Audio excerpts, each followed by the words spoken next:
वृंदावन अर्थात तुलसी का वन। आइए जानेंगे वृंदावन का नाम वृंदावन क्यों पड़ा। ब्रिजमंडल में मथुरा, गोकुल, नंदगांव, वृंदावन, बरसाना, गोवर्धन आदि क्षेत्र आते हैं। मथुरा जहां श्री कृष्ण की जन्मभूमि है, गोकुल उनकी बाल लीलाओं की भूमि है। जब श्री कृष्ण थोड़े बड़े हुए तो वृंदावन उनकी प्रमुख लीला स्थली बन गया।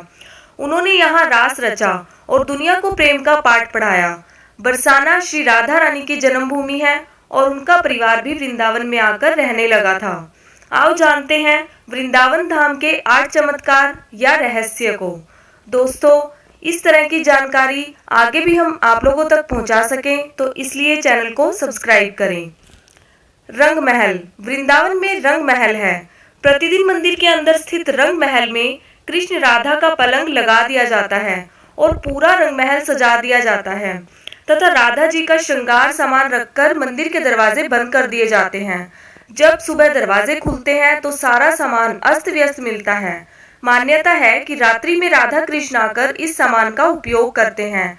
हालांकि शाम के बाद यह मंदिर बंद हो जाता है और यह भी कहा जाता है कि अगर यहाँ कोई छुपकर रासलीला देखता है तो वह अगले दिन पागल हो जाता है। दूसरा, अपने आप बंद होता और खुलता मंदिर। वृंदावन में श्री कृष्ण का एक ऐसा मंदिर है जो अपने आप ही खुलता और बंद हो जाता है। तीसरा, वृंदावन और तुलसी का रहस्य। वृंदा तुलसी को कहा जाता है। यहाँ तुलसी के पौधे अधिक हैं, इसलिए इसे वृंदावन नाम दिया गया, यानी वृंदा का वन, तुलसी का वन। कहते हैं कि यहाँ तुलसी के 2 पौधे एक साथ लगे हैं। रात के समय जब राधा और कृष्ण रास रचाते हैं तो यही तुलसी के पौधे गोपियां बनकर उनके साथ नाचते हैं। इन तुलसी का एक भी पत्ता यहाँ से कोई नहीं ले जाता। जिसने भी गुपचुप यह कार्य किया वह भारी आपदा का शिकार हो जाता है। चौथा, अजीब है पेड़।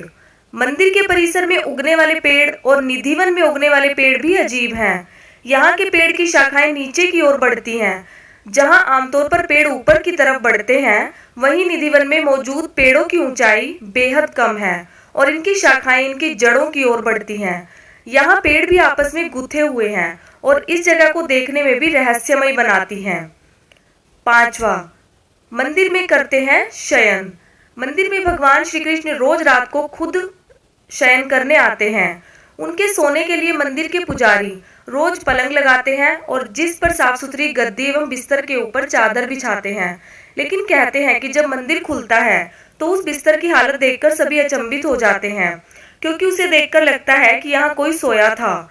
सबसे आश्चर्य की बात यह भी है कि यहाँ प्रतिदिन माखन मिश्री का प्रसाद चढ़ाया जाता है और जो बच जाता है उसे मंदिर में ही रख दिया जाता है। लेकिन सुबह तक वह प्रसाद भी समाप्त हो जाता है। आखिर कौन खा जाता है वह प्रसाद? रात में यहाँ कोई भी नहीं रुकता है। स्थानीय लोगों के अनुसार ऐसा बरसों से होता आ रहा है। कुछ लोग इसे अंधविश्वास मानते हैं और कुछ लोग इसे श्री कृष्ण का चमत्कार।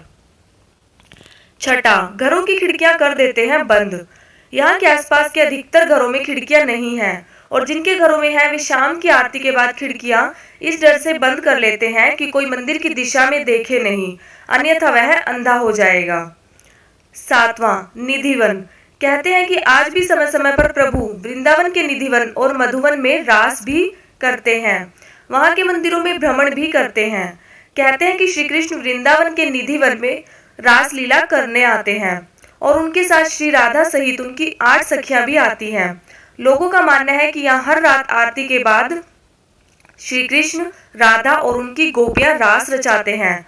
आसपास रहने वाले कई लोगों का कहना है कि उन्हें कई बार घुंघरुओं की आवाज सुनाई देती है, लेकिन कोई इस रासलीला को अपनी आंखों से देखने की हिम्मत नहीं रखता और देख ले तो फिर दुनिया में कुछ और देखने समझने के लायक नहीं रहता, यानी अंधा हो जाता है। इसलिए अब निधिवन के दरवाजे शाम 7 बजे बंद कर दिए जाते हैं। आठवां, हरिदास भक्त। वृंदावन के बांके बिहारी मंदिर से कई कथाएं जुड़ी हुई हैं। कहते हैं कि श्री हरिदास जी बांके बिहारी के सबसे बड़े भक्त थे, जिनकी भक्ति और चमत्कारों की कई कथाएं प्रचलित हैं।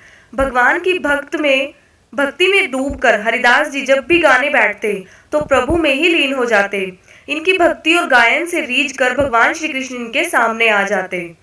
दोस्तों, जानकारी अच्छी लगी हो तो कृपया चैनल को सब्सक्राइब करें। राधे राधे।